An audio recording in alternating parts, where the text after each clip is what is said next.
আসসালামু আলাইকুম রহমতুল্লাহি অবরকাতুহ।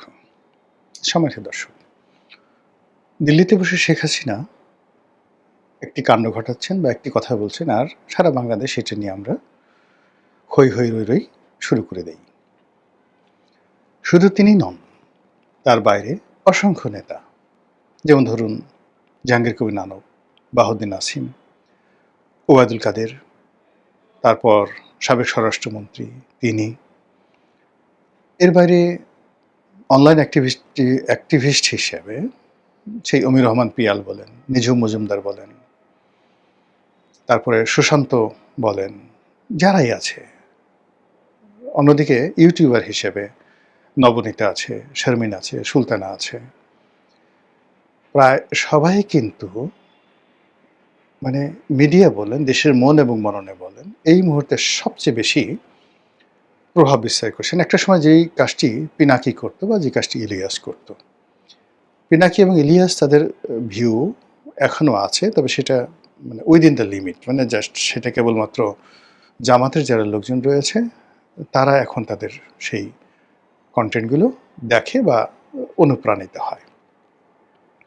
কিন্তু এমন একটা সময় ছিল যখন এদেরকে আমরাও প্রমোট করতাম। আমরা যারা এখানে বাংলাদেশের মেইন স্ট্রিমে আছি, তখন আওয়ামী লীগ জামানাতে দেখুন দেখা গেল পিনাকিকে নিয়ে একটা ভিডিও করা পজিটিভ, এটা অকল্পনীয়, বাট আমি এটা করতাম, খুব কৌশলে করতাম। পিনাকিকে নিয়ে লিখতাম। ইলিয়াসকে নিয়ে আমার আসলে কখনো কোনো কিছু বলা হয়নি, লেখা হয়নি। এর কারণে এই ভদ্রলোক মানে বয়সে একেবারেই তরুণ আমার চাইতে। আর আমি আসলে কখনো ফেস টু ফেস তাকে দেখিনি। নেভার এভার ইন লাইফ সামনাসামনি কখনো দেখিনি। তারপরে তার সঙ্গে আমার কখনো কথাও হয়নি। কেবলমাত্র অনলাইনের মাধ্যমে যখন সাংবাদিক ইলিয়াস এই নামগুলো আসছে, একটা দুটো ভিডিও জাস্ট দেখার চেষ্টা করেছি। কিন্তু যখন দেখেছি যে তিনি কেবলই মাত্র সেক্স, ভায়োলেন্স এবং অন্যের গীবত, এটাই তার ধারণা, গালাগাল করেন, তখন আসলে মূলত আর আমি কখনো তার সম্পর্কে দেখা সাক্ষাৎ হয়নি। কিন্তু তার একটা বিরাট ভক্তকুল রয়েছে বাংলাদেশে, এটা অস্বীকার করার উপায় নেই। সেই তুলনায় পিনাকির সঙ্গেও কিন্তু আমার কখনো দেখা হয়নি। পিনাকি হয়তো আমার সমবয়সী। তারপর আমি যখন খবরে চাকরি করতাম, তখন সে মাঝে মধ্যে আসতো, আমার মনে পড়ে আমি তাকে একবার দুবার দূর থেকে দেখেছি। একবার জায়জাদিন অফিসে, তাকে জায়জাদিন না, মানে যাকে বলা হয় বিচিন্তা অফিসে তাকে দূর থেকে দেখেছি, ওরকম মনে হলো। বা সিপিবি অফিসে হয়তো একবার দুবার দেখেছি, দূর থেকে দেখেছি। তো এখন সে আমাকে মনে করতে পারে কিনা জানি, but I could remember at that time. খবরেও তাকে একবার দুবার আমি দেখেছি, দৈনিক খবরে। আমি তখন চিত্রবাংলাতে চাকরি করি বা খবরে চাকরি করি। কিন্তু তার সঙ্গে আমার কখনো ওভার টেলিফোনে বা মুখোমুখি কথা হয়নি। কিন্তু আওয়ামী লীগ জামানাতে আমাদের যে অনলাইনের একটা ফাইটিং ছিল অ্যাগেনস্ট দ্য আওয়ামী লীগ, তো সেখানে যেহেতু ইলিয়াসকে ওভাবে ধরতাম, কিন্তু পিনাকি, আমি মোটামুটি আমরা একইভাবে একটা যাকে বলা হয় ধারাবাহিকতা বজায় রাখার চেষ্টা করতাম। তো সেদিক থেকে এখন ওরা মানে দেখা গেল যে ইউনূস জামানাতে তারা খুবই প্রভাবশালী ছিলেন, পিনাকি এবং ইলিয়াস, এবং এদের কথা মতে আসলে মূলত সরকার পরিচালিত হয়েছে বা ইনফ্লুয়েন্সড হয়েছে, ইনক্লুডিং সেনাবাহিনী সহ। অনেক বড় বড় জেনারেলরা তার সাথে যোগাযোগ রক্ষা করেন। কিন্তু এই জামানাতে এসে সেই ইলিয়াস, পিনাকি এবং তার সঙ্গে সঙ্গে বাংলাদেশে তাদের যে সকল হ্যান্ডস আছে, সেই হ্যান্ডসটা আসলে মূলত একেবারেই এখন ইনঅ্যাক্টিভ।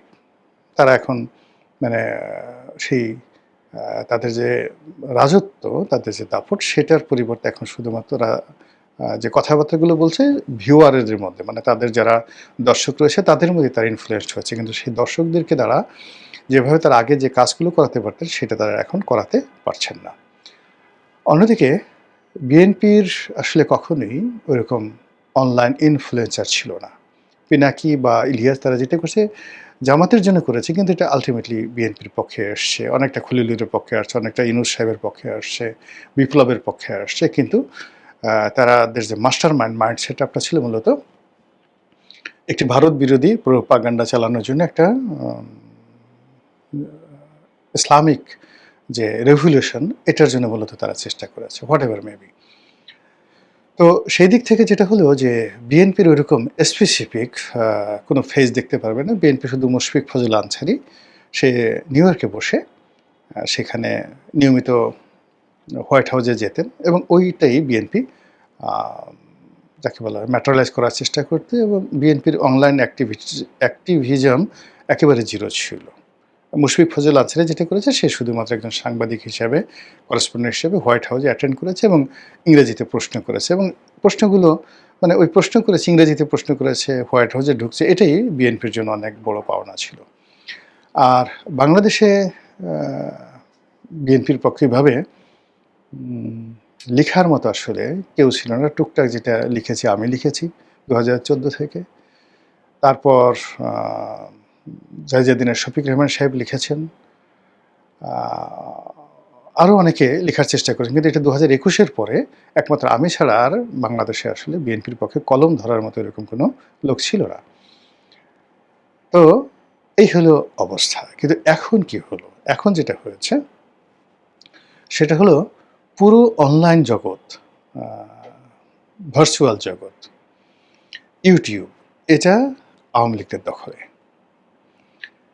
সেটা নবনীতা বলেন, মঞ্জুরুল পান্না বলেন, অন্যান্য যারা বলেন, বা বাংলাদেশে যারা আমরা কথাবার্তা বলছি, আমাদের অনেক কথা সরকারকে আমরা সমালোচনা করতে চাচ্ছি বা সরকারকে আমরা সতর্ক করতে চাচ্ছি, জামাতকে সতর্ক করতে চাচ্ছি, এবং অটোমেটিক্যালি এগুলো আওয়ামী লীগের পক্ষে চলে যাচ্ছে। আবার ওই কথাগুলোর সঙ্গে টুকরা টুকরা করে কেটে, যেমন আমি একটা ভিডিও করলাম বা একটা টক শোতে লাইভ বললাম যে টোটাল ঘটনা এই কারণে শেখ হাসিনা আসতে পারে, আর এই কারণে আসতে পারে না। তো আসতে পারে না সেগুলো বাদ দিয়ে কী কী কারণে আসতে পারে সেইগুলোকে আওয়ামী লীগের লোকজন কেটে একেবারে দিদার্সে বুস্টিং করে কোটি কোটি বার সেটা দেখানো হলো। তো এর ফলে কী হলো যে পুরো এখন অনলাইন দুনিয়া, ডিজিটাল মিডিয়া এবং ভার্চুয়াল জগৎ, এই পুরোটাই এখন আওয়ামী লীগের দখলে। আর এই আওয়ামী লীগের দখলবাজি এই অনলাইন জগতে এটাকে কন্টিনিউ রাখার জন্য এভরি মোমেন্ট কখনো শেখ হাসিনা এবং কখনো আওয়ামী লীগের যারা নেতৃবৃন্দ রয়েছেন তারা একটার পর একটা নাটক তৈরি করছেন এবং একটার পর একটা বক্তব্য তারা দিয়ে চলেছেন। এটার কি ফলাফল হবে উই ডোন্ট নো, কিন্তু এই মুহূর্তে তারা যে কাজগুলো করছেন, কথাগুলো বলছেন, সেই কথাগুলো নানা রকম বিতর্ক, পক্ষে বিতর্ক হচ্ছে এবং সেটা আলটিমেটলি আওয়ামী লীগের পক্ষে চলে যাচ্ছে।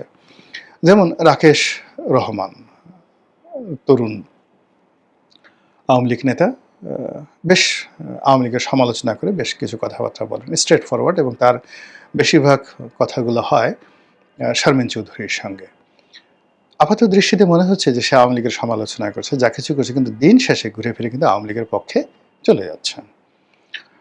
আবার এই যে অমির রহমান পিয়াল বা নিঝুম মজুমদার, এরা দুজনে গালাগালি করছে, একে অপরের বিরোধিতা করছে, কিন্তু আলটিমেটলি দিন শেষে আওয়ামী লীগের পক্ষে চলে যাচ্ছে। তো এইভাবে ভার্চুয়াল জগৎটাকে নিয়ে মানুষের যত অ্যাট্রাকশন, সেই অ্যাট্রাকশন কৌশলে আওয়ামী লীগ তাদের দিকে রাখছে। এখানে অন্য কোনো দিকে মানুষের মনোযোগ যাচ্ছে না। নো নাটক, নো সিনেমা, এই যে বনলতা সেন হলো, বনলতা এক্সপ্রেস হলো, এত কিছু হলো বাংলাদেশে। তো এগুলো নিয়ে মানুষের কোনো মাথা ব্যথা নেই। মানুষ এখন শেখ হাসিনা কী বললো, ওয়াহিদুল কাদের কী বললো, এটা নিয়ে একটা ঘটনা ঘটায় 4 দিন, 5 দিন, 7 দিন এটা নিয়ে আলোচনা করতে থাকে। ওটা আবার 4-5 দিন বিরতির পর আর একটা নতুন বোমা ফাটিয়ে দেয়।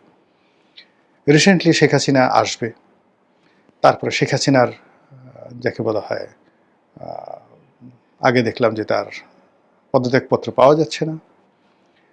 তারপরে তথ্য বের করা হলো পদত্যাগপত্র ভ্যানিটি ব্যাগে করে নিয়ে গেছেন। এখন শেখ হাসিনা বলছেন যে তিনি পদত্যাগপত্র লেখেনি নেই, ভ্যানিটি ব্যাগে নেওয়া তো দূরের কথা, তিনি লেখেনি নাই, জমা দেওয়া তো দূরের কথা, তিনি লিখেনি নাই। ক্যান ইউ ইমাজিন কীভাবে ন্যারেটিভগুলো ওই যে বঙ্গভবন থেকে রাষ্ট্রপতির মুখ দিয়ে বের হলো যে আমার কাছে শেখ হাসিনা কোনো পদত্যাগপত্র নেই, আর যাওয়ার সময় তিনি ভুলে গেলেন না। বুঝেন ন্যারেটিভটা। সেটা মতিউর রহমান চৌধুরী, এমিনেন্ট জার্নালিস্ট, তিনি সেটা প্রকাশ করলেন। এভাবে চলতে থাকলো। এরপর আবার মতিউর রহমান চৌধুরী দ্বিতীয় ন্যারেটিভ দিলেন যে শেখ হাসিনা 3 পৃষ্ঠার একটা লেখা লিখেছিলেন, সেটা ভ্যানিটি ব্যাগে করে তিনি নিয়ে গেছেন। তারপরে সেই ব্যাগটা আবার চেয়ারের উপর ছিল, হেলিকপ্টার ওঠার সময় তিনি আবার বলছেন ওই ব্যাগটা নিয়ে আসো। এখন এটা দিল্লিতে আছে। সারা দেশে হয়েছে, আমরা ইউটিউবে বানালাম, হায় হায় কী হবে এখন, এই পদত্যাগপত্র যদি আবার হাতে লেখা কেন টাইপ হলো না, ইত্যাদি ইত্যাদি নানা রকম কথাবার্তা। এখন শেখ হাসিনা বলছেন যে আমি লাস্টে যে সময় আমাকে ৩০ থেকে ৪০ মিনিট যে সময়, এই অবস্থাতে একটা পদত্যাগপত্র লেখা সম্ভব ছিল না, আমি এটি লিখিইনি। আর প্লেনে ওঠা পর্যন্ত আমি জানতাম যে আমি টুঙ্গিপাড়াতে যাচ্ছি।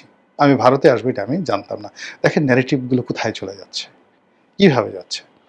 তো এটা নিয়ে আলোচনা হচ্ছে ইন্টেলেকচুয়াল লেভেলে। আর যারা সরকারি কর্তা ব্যক্তি, বিচার বিভাগ, মিলিটারি, যারা এই আন্দোলনের সঙ্গে জড়িত তারা, যারা কুয়ের সঙ্গে জড়িত তারা, সব মিলিয়ে এই জিনিসগুলো যখন তারা শুনে এক ধরনের আতঙ্ক ছড়িয়ে পড়ছে। এবং যেকোনো মার্কেটিং বা অ্যাচিভমেন্ট বা প্রতিপক্ষকে পরাজিত করার সবচেয়ে বড় টেকনিক হলো ভয় ধরিয়ে দেওয়া।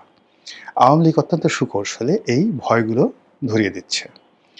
২ নম্বর হলো গ্রিড, লোভ দেখানো। আওয়ামী লীগের হাতে এখন যে টাকা আছে, যে জিনিসপত্র আছে, তারা যথেষ্ট সক্ষমতা নিয়ে বহু মানুষকে বিপথে নিতে পারবে, তাদেরকে লোভাতুর করতে পারবে এবং আলটিমেটলি প্রশাসনের মধ্যে সব জায়গাতে তাদের এই এজেন্টগুলো তারা নিয়োগ করে ফেলেছে। আর থার্ড হলো আলোচনাটা উজ্জীবিত রাখা, যে কোনোভাবে আলোচনায় থাকা।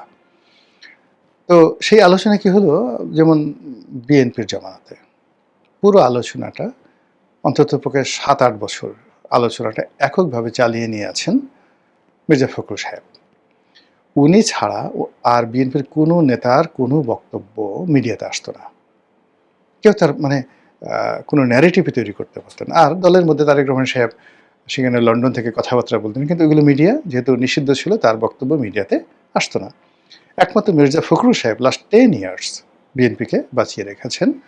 তো সেই মির্জা ফখরুল ইসলাম একা যতটুকু বাঁচিয়ে রেখেছেন তার চেয়ে ১০০০ গুণ এখন শেখ হাসিনা বলছেন, ওবায়দুল কাদের বলছেন, যে যা বলছেন সবাই মির্জা ফখরুলের যে ওই সময়তে ইফেক্টিভনেস ছিল আওয়ামী লীগ জামানাতে, তার চেয়ে ১০০০ গুণ ইফেক্টিভনেস নিয়ে দেশি বিদেশি পত্রপত্রিকা, মানে শুধু বাংলাদেশ না, ইকোনমিস্টের মতো পত্রিকা, টাইম ম্যাগাজিনের মতো পত্রিকা, নিউ ইয়র্ক টাইমসের মতো পত্রিকা, ওয়াশিংটন পোস্ট, আনন্দবাজার, ভারতের দ্য হিন্দু, ইন্ডিয়ান এক্সপ্রেস, পাকিস্তানের দ্য ডন, সব জায়গাতে শেখ হাসিনার পত্রিকা, মানে কথাবার্তা যেভাবে ছাপা হচ্ছে, যেভাবে রাশিয়া, পাকিস্তান, ভারত, দুবাই সবাই মানে এই বাংলাদেশের প্রসঙ্গ নিয়ে, including America, white house, Kremlin, সবাই ব্যস্ত হয়ে পড়েছে। আপনি বুঝতে পারছেন যে এই জিনিসটা কীভাবে একটা হট কেক তৈরি হচ্ছে, কীভাবে একটা যাকে বলে অগ্নুৎপাত ঘটার জন্য একটা জ্বালামুখ তৈরি হচ্ছে, কীভাবে একটা অগ্নুৎপাত ঘটানোর জন্য জ্বলন্ত লাভা টকবক করে ফুটছে। এবং এটা আওয়ামী লীগ খুব কৌশলী ম্যাটিকুলাসলি কাজটা করছে। এবং তারই ধারাবাহিকতায় অতি সম্প্রতি ওবায়দুল কাদের সাহেব তিনি বলেছেন যে একটা সমাবেশে যে সেনাপ্রধানের নিয়োগ এবং রাষ্ট্রপতির নিয়োগ এটি শেখ হাসিনার ভুল সিদ্ধান্ত ছিল। এটা নিয়ে তো আওয়ামী লীগের যাদের মুখ আছে, যাদের কথা শুনে তারা গালাগালি করে ওবায়দুল কাদের, হ্যাঁ এতদিন কোথায় ছিলেন, কেন বলেননি, ওটা বলেননি। আওয়ামী লীগপন্থী যারা সাংবাদিক আছেন তারাও মানে আলোচনা করেছেন। ওই দিন আমির হোসেন আমু বলেছেন, ওইটা বলেছেন। আমার বন্ধু নঈম নিজামও তিনি বলেছেন যে আমির হোসেন আমু বলেছেন তুফাইল আহমেদকে বানান, আমাকে বানান, সেদিন ওবায়দুল কাদের মানে বলেননি কেন, এখন তিনি বলছেন কেন। সো এই যে যা কিছু হচ্ছে এগুলো সবই কিন্তু আমরা আলোচনায় আসছে, যেমন আমার মেনশনে আসছে। এই আলোচনাটা নঈম নিজাম এই কথা লিখুক, লোকজন ওবায়দুল কাদেরকে গালাগালি করুক, এটা আলোচনার মধ্যে থাকুক, এটা শেখ হাসিনা চেয়েছেন এবং শেখ হাসিনার নির্দেশই তিনি ওবায়দুল কাদের এই কথাগুলো বলেছেন। ওবায়দুল কাদের এই যে কথাগুলো বলেছেন, কোনো অবস্থাতেই দলের লোকজন যে যাই বলুক না কেন তিনি নিজের থেকে কোনো কথা বলেন এই না, এটা একটা জাস্ট একটা ড্রামা। আগে যেটা বললাম ওবায়দুল কাদেরকে এই যে দিয়ে এই কথাগুলো বলানো, এর দুটো যাকে বলা হয় উদ্দেশ্য থাকতে পারে। প্রথম উদ্দেশ্য একেবারে সিম্পল, আলোচনাটা চাঙ্গা রাখা। দ্বিতীয় যে বিষয় সেটা হলো সেনাপ্রধান জেনারেল ওয়াকারুজ্জামান এবং বর্তমান রাষ্ট্রপতি তাদেরকে আওয়ামী লীগ থেকে বিচ্ছিন্ন করে দেওয়া, মানে এদের সঙ্গে আওয়ামী লীগের কোনো সম্পর্ক নেই, আওয়ামী লীগ তাদের শত্রু। বুঝতে পারছেন, এই কাজটা যদি আওয়ামী লীগ সুন্দরভাবে করতে পারে আর এই দুজন লোক যদি বর্তমান সরকারের আস্থাভাজন হয়, বিশ্বাসভাজন হয়, তাহলে কি হতে পারে আগামী দিনে। আচ্ছা গেল। এর বাইরে যে যেটা হলো সেটা হলো নেতিবাচক অর্থে আওয়ামী লীগ এই একটা মার্কেটে একটা প্রোপাগান্ডা ছড়িয়ে দিল। ছড়িয়ে দেওয়ার ফলে লোকজন কিভাবে মানে আওয়ামী লীগের ভিতরে শেখ হাসিনার বিরোধী যারা লোকজন আছে কয় পার্সেন্ট ওবায়দুল কাদেরের পক্ষে যায়, কয় পার্সেন্ট শেখ হাসিনার পক্ষে যায়, এটারও একটা জরিপ শেখ হাসিনা করে ফেললেন। কিন্তু আমি যতটুকু শেখ হাসিনাকে জানি, যতটুকু ওবায়দুল কাদেরকে জানি, শেখ হাসিনার ইঙ্গিত ছাড়া, গ্রিন সিগন্যাল ছাড়া ওবায়দুল কাদের যদি মরেও যান তিনি একটা উহ শব্দ উচ্চারণ করবেন না। একটা ছোট উদাহরণ দিয়ে ঘটনাটা শেষ করি। এটা কত সালে? এটা কি 2011 আগে 2005 বা 6 সালে হবে আর কি, বা 4 সনের দিকে হবে। এটা একরাম বলতে পারবে। মানে নোয়াখালীর যে এমপি আছেন একরামুল করিম, ও প্রথম আমার বন্ধু মানুষ সেই ওখানে সেক্রেটারি হলো। তো ওই যে সম্মেলনটা, ওই সম্মেলনটাতে ঢাকা থেকে আমি গেলাম, ওবায়দুল কাদের আর জুবাইদুল হক রাসেল, আমরা আমার গাড়িতে করে আমরা সেই সম্মেলনে যোগদান করতে গেলাম প্রধানমন্ত্রীর নির্দেশে। তখন প্রধানমন্ত্রী আমাকে চিনতেন কি চিনতেন না ডাজ নট ম্যাটার, যেহেতু কাদের ভাইয়ের সাথে আমার তখন একটা খুব ধরম মহরম সম্পর্ক। মধ্যে আবার জলিল ভাই যাচ্ছিলেন, আব্দুল জলিল সাধারণ সম্পাদক, তার গাড়ির চাকা পাংচার হয়ে গেল, তিনিও এসে আমার গাড়িতে উঠতেন। আমার ওই মুহূর্তে খুব ভালো একটা দামি গাড়ি ছিল, এই জন্য মানে কাদের ভাই সবসময় ভালো গাড়িতে চড়তে পছন্দ করতেন। তা আমি, ওবায়দুল কাদের, শেখ হেলাল, তারপর শেষে আব্দুল জলিল সাহেব, আমরা এবার বহু জায়গাতে বহু জেলাতে ভ্রমণ করেছি। হয়তো দলের জন্য টাকা খরচ করার সামর্থ্য খুব অল্প লোকের ছিল, আমার ছিল। ওই সময় তো ওবায়দুল কাদের ভালো একটা গাড়ি পছন্দ করে, এক জায়গাতে 10,000 টাকা দেওয়া দরকার, ওই টাকাটা ইভেন তখন শেখ হেলালের অবস্থা ভালো না, একটা জায়গাতে যাবে, শেখ হেলালের অর্থনৈতিক অবস্থা ভালো না, খুব খারাপ অবস্থা 2002-03 সনে, কিন্তু তখন আমার রমরমা অবস্থা। তো আই কুড ডোনেট, আমি এটা ডোনেট করতে পারতাম, কন্ট্রিবিউট করতে পারতাম। এই জন্য তারা সবাই আমাকে স্নেহ করতেন, ভালোবাসতেন, এবং এদের সঙ্গে ওইরকম বন্ধুত্বপূর্ণ একটা সম্পর্ক, মানে শুধু স্নেহ না, জাস্ট লাইক মানে একসাথে ধরেন আমরা একসাথে সিগারেট খেতাম, আমি সিগারেট খেতাম তখন, এখন তো খাই না।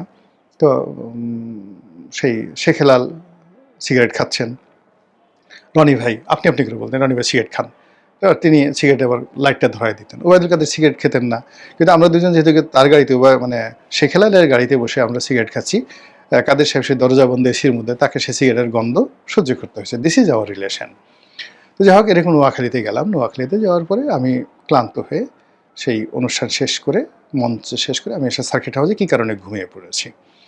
ওবায়দুল কাদের থেকে শুরু করে জলিল ভাই, এরা সবাই দুপুরে খাইতে বসছে। এখন কাদের ভাই বলে যে না, রনি কই, রনির ছাড়া খাবো না। খুঁজে খুঁজে দেখা গেল যে আমি যে নোয়াখালী ভিআইপি রুমে ওখানে ঘুমায় পড়ছি। তো আমাকে ডেকে নিয়ে আসা হলো। এর মধ্যে প্রায় আধা ঘন্টা তারা একটু খাবার টেবিলে খাবার নিয়ে বসে আছে। তো মোর দেন 300-400 বা 500 লোক নোয়াখালীর নেতৃবৃন্দ যারা আছেন।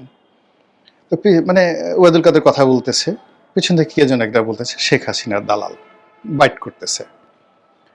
তো ওবায়দুল কাদের বলতেছেন যে তোমরা আমাকে যতই দালাল বলো না কেন, আমি আসলে শেখ হাসিনার দালালই।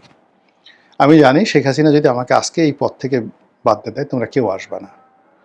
আমিও শেখ হাসিনা একই কথা শুনি, একই জিনিস শুনি, তারপরেও আমার রুটি রুজির জন্য, আমার বেঁচে থাকার জন্য, দল করার জন্য শেখ হাসিনার দালাল করতে হয়, এবং আমি এই কাজ করব। এই হলো ওবায়দুল কাদের। পাশে থেকে মানে আব্দুল জলিল সাহেব বলে, ও কাদের, দালালি কি আমি কম করি নাকি? That is open secret. সেই মানুষ শেখ হাসিনার বিরুদ্ধে এখন কথা বলবে, এবং তাও কলকাতাতে বসে অসুস্থ অবস্থায়, এবং এখন তার এই অবস্থাতে, এটা মানে যাকে বলা হয় কিয়ামত হয়ে যেতে পারে, কিন্তু উনি এই বিরুদ্ধে কথা বলবেন না। তিনি যেটা করেছেন বা বলেছেন এটা শেখ হাসিনার ইঙ্গিতই বলেছেন। তো বুঝেন, in that way politics is going on. আসসালামু আলাইকুম রহমতুল্লাহি ওয়া বারাকাতুহু।